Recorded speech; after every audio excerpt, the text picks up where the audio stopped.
Conor, remind folk, many jobs are involved here in our area. Well, in the HMRC office out in Carnbean, I think there's something like 164 jobs in and around. They all work in the personal taxation area of HMRC, which is the one which, if you like, across the broad HMRC remit, is the one that seems to be under attack in terms of a downsizing. And so we met with the Treasury Minister, David Gauck, on Wednesday in London. And myself and Michelle Gilder knew Mark Durkin and Margaret Ritchie because the Enniskillen office is affected and also the Derry office. And so we pressed the case very strongly in terms of the three offices in a combined way, rather than getting into just fighting for our own patch and playing perhaps off one another. This is the back office work done for the south of England and everywhere else. Newry's doing the work on behalf of clients across the water. There is an element of that, but they're also servicing people here. They're in border locations. There's quite a lot of personal taxation issues here because people work on either side of the border. So there is a local service element attached to that. They are doing work generally for HMRC as well. But obviously in a town like Newry, 164 jobs as lost would be a huge blow in terms of the local economy. So I think that we wanted, because three offices were being affected, because HMRC themselves actually operate 6 or 7 offices in the north, some in Ballymena, Belfast, Lisburn. Those offices weren't being impacted. And so we were pointing out to them very clearly, listen, from an equality perspective, if the four of us that met the HMRC minister have previously been ministers in the Northern Ireland Executive. Yes, of course. And we were saying we would not be allowed to take a decision on the way that you're approaching this. What did he say to that? Because that's very, very specific. Yeah. There's no wriggle room in there for him. Well, what they were saying in the first instance was that they were offering a voluntary exit scheme.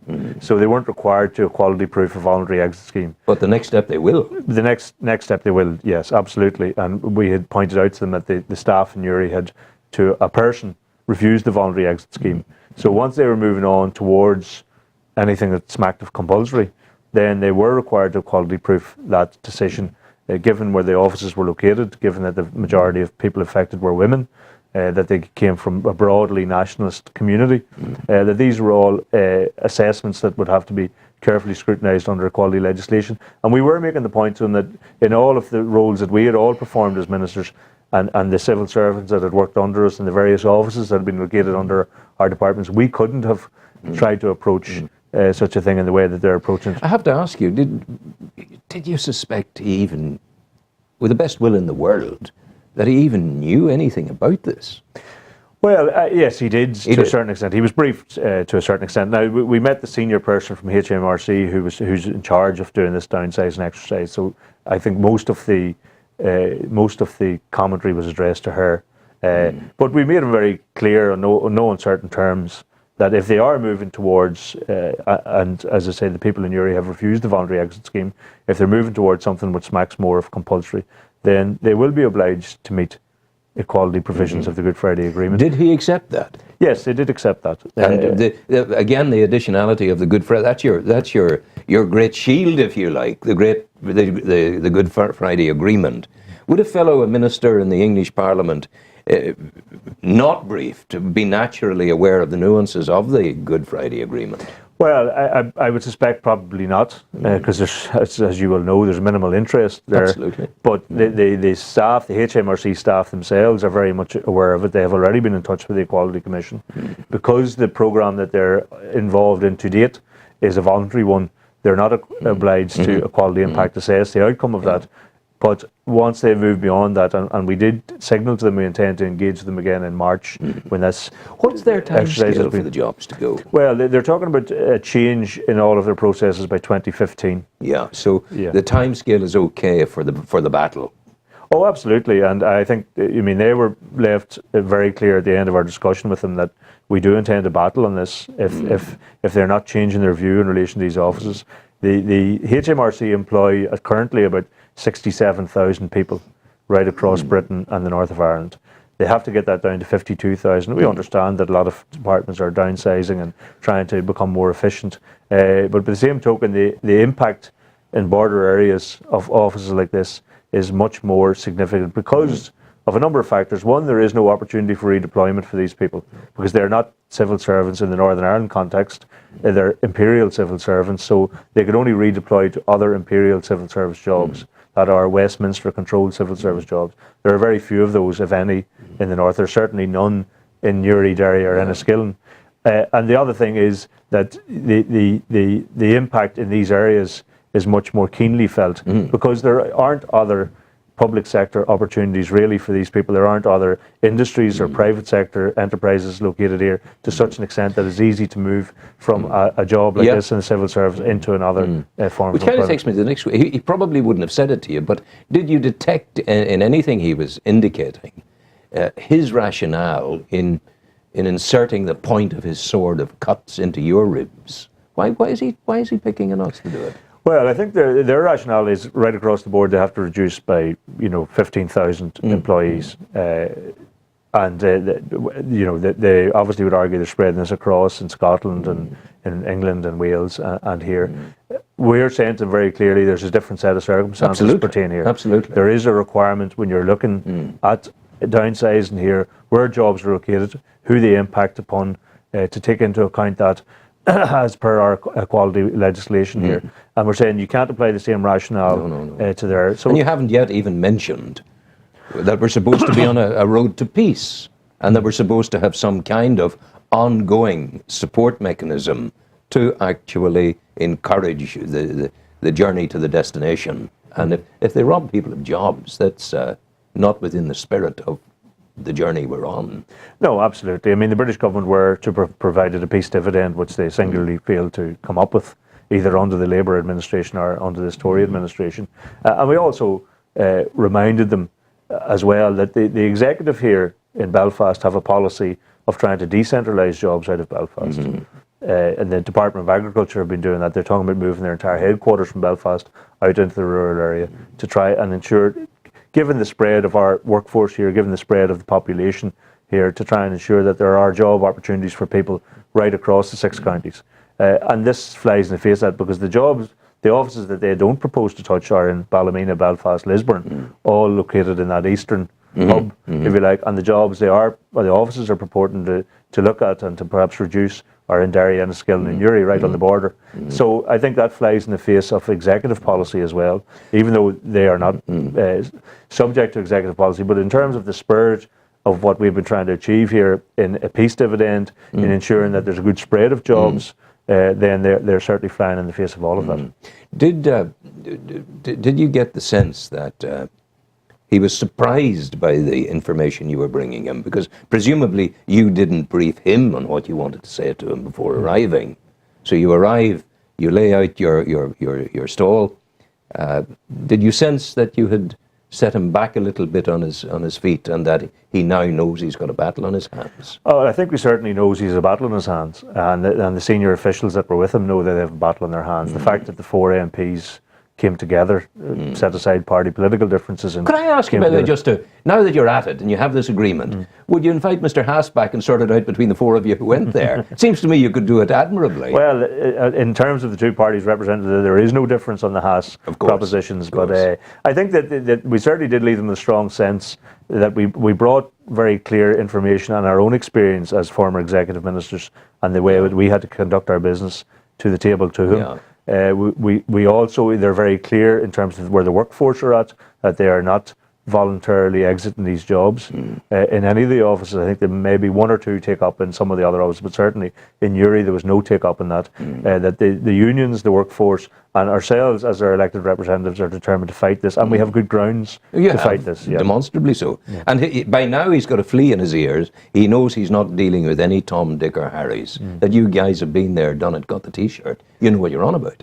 No, absolutely, and I think we were able to impress that on him, and we were also able to impress on the officials who are effectively the people dealing with this on a day-to-day basis, that we will be pursuing them on equality grounds in relation to this. They know that the workforce here are determined to stay in their jobs. They provide a good service. They've been a very loyal workforce. Their performance is very good. There is no other rationale for dealing with them in this manner, and we made it very clear that we're determined to fight for these jobs. I don't know if they exist in the southeast of England, but if they do, and if you're aware of it, is he spreading the hurt into the southeast of England as well. And dare he do that, bearing in mind the electoral balance? Yeah, well, the offices which I think were most impacted severely were the three in the north and one in Scotland. Surprise. And one in Carlisle in the northwest of England. So Surprise. I think that answers the question. It does, of course. And disproportionately, because there's a smaller population in these areas,